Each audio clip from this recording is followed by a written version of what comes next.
अस्सलाम वालेकुम। अच्छा जी, आज हम सेक्शन 231 बी का लास्ट जर्नल डिस्कशन करेंगे और आज मैं आपको बताऊंगा ऐसी कौन सी व्हीकल्स हैं या टाइम पीरियड के लिहाज से या नेचर ऑफ व्हीकल के लिहाज से कि कौन सी ऐसी व्हीकल्स हैं या टाइम पीरियड एक स्पेसिफाइड टाइम पीरियड अगर ज़्यादा हो जाए तो किसी भी शख्स को सेक्शन 231 बी के तहत जो है वो रजिस्ट्रेशन करवाते वक्त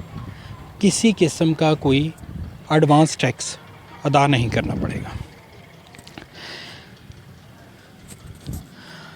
इस सिलसिले में कुछ स्पेसिफाइड व्हीकल का भी जिक्र किया गया है जिन पे सेक्शन 231 बी अप्लाई ही नहीं होता। तो आज हम पहले वो देख लेते हैं कि कौन सी ऐसी व्हीकल्स हैं जिन पे सेक्शन 231 बी अप्लाई ही नहीं होगा, और उसके बाद हम देखेंगे कि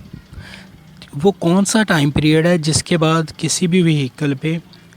रजिस्ट्रेशन के टाइम पे कोई भी टैक्स कलेक्ट नहीं किया जाएगा।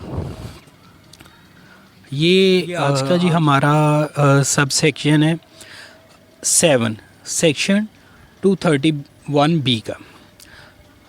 जो इसी साल ऐड हुआ है। For the purpose of this section motor vehicle includes car, caravan, automobiles, jeep, limousine, pickup, sport utility vehicle, trucks, van, wagons and other automobile excluding. कहता है कि तमाम ये जो मैंने नाम मेंशन किए ये तमाम जो है ये इंक्लूड है मोटर व्हीकल में, लेकिन एक्सक्लूड कर दिया है कुछ चीज़ों को, कुछ व्हीकल्स को। वो कौन सी हैं?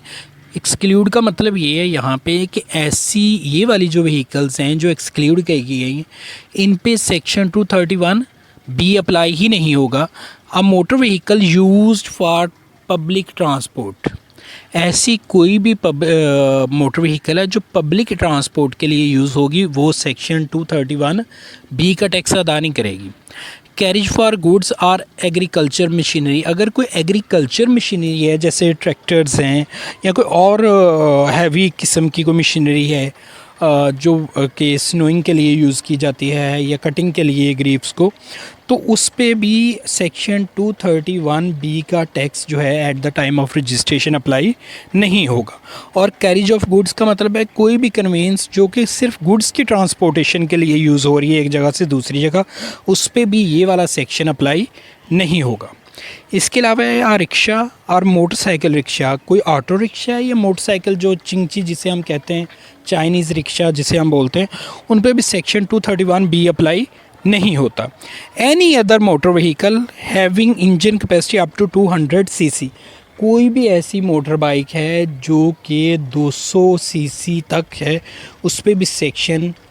231 बी अप्लाई नहीं होगा at the time of registration. बेशक वो फर्स्ट रजिस्ट्रेशन है, सेकंड है, थर्ड है, कोई भी सो ऑन।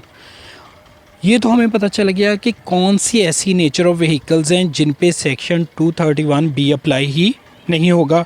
फिर से मैं बता देता हूँ कि अगर कोई पैसेंजर ट्रांसपोर्ट व्हीकल है जिसे हम पब्लिक ट्रांसपोर्ट कहते हैं, कैरिज ऑफ गुड्स व्हीकल है कोई, या फिर कोई एग्रीकल्चर मशीनरी है, उनको जब आप रजिस्टर्ड करवाएंगे तो उन पे सेक्शन 231 बी अप्लाई ही नहीं होगा। इसी तरह से rickshaw, auto rickshaw, motorcycle rickshaw है और कोई भी मोटर व्हीकल जो कि 200 सीसी तक है कैपेसिटी उसकी, उस पर भी ये अप्लाई नहीं होगा। इसके अलावा वो तमाम व्हीकल जैसे जिनका मैंने नाम लिया जैसे कि कार, कारवां, automobile, jeep, limousine, pickup, sports utility vehicle, trucks, wagons और अदर ऑटोमोबाइल, उन पे भी ये अप्लाई नहीं होगा अगर फर्स्ट रजिस्ट्रेशन से 5 साल बाद वो गाड़ी बिके और उसके ऑनरशिप चेंज हो 5 साल। अच्छा, ये आम मोटर व्हीकल में जब एक्साइज़ वाले आपको पहली दफ़ा रजिस्टर्ड करते हैं ना, उस टाइम पीरियड से 5 साल बाद, मतलब ये है कि अगर किसी ने कोई व्हीकल परचेज़ की 2020 जुलाई 1 जुलाई 2020 में उसने रजिस्ट्रेशन करवाई है, अब अगर वो 2 जुलाई या 3 जुलाई 4 जुलाई 2025 को अगर वो रजिस्ट्रेशन उसकी न्यू हो रही है, चेंज ऑफ ऑनरशिप हो रही है, तो ऐसी प्रोडक्ट पे भी मतलब 5 साल पूरे हो गए उसके, तो उस पे भी अप्लाई नहीं होगा सेक्शन 231 बी। बेशक वो फर्स्ट रजिस्ट्रेशन है, ये सेकंड रजिस्ट्रेशन है, थर्ड रजिस्ट्रेशन है। मतलब ये है कि फर्स्ट रजिस्ट्रेशन के सिलसिले में तो मैंने बता दिया आपको कि स्पेसिफाइड प्रोडक्ट हैं, स्पेसिफाइड व्हीकल हैं, ट्रांसपोर्ट व्हीकल है, एग्रीकल्चर मशीनरी है, एग्रीकल्चर व्हीकल्स हैं, या फिर कैरेज ऑफ गुड्स व्हीकल हैं। लेकिन जो टाइम पीरियड के लिहाज से वो हर तरह की व्हीकल है, लेकिन उसमें ये बात जहन में रखें कि 5 साल उसके फर्स्ट रजिस्ट्रेशन को पूरे हो चुके हों, तो उन पे किसी किस्म का टैक्स अप्लाई नहीं होगा सेक्शन 231B का। कोई मैंने जैसे कि आपको पता है कि फ़ाइलर होने के बेनिफिट्स तो हैं, लेकिन साथ साथ ये इजाफी आपको इन्फॉर्मेशन दी जा रही है कि अगर कोई डिपार्टमेंट आपसे इलीगली किसी भी तरह का टैक्स लिख के आपसे डिमांड कर रहा है, तो आप ये बात आपके जहन में होनी चाहिए कि आपने किस जगह पे टैक्स अदा करना है।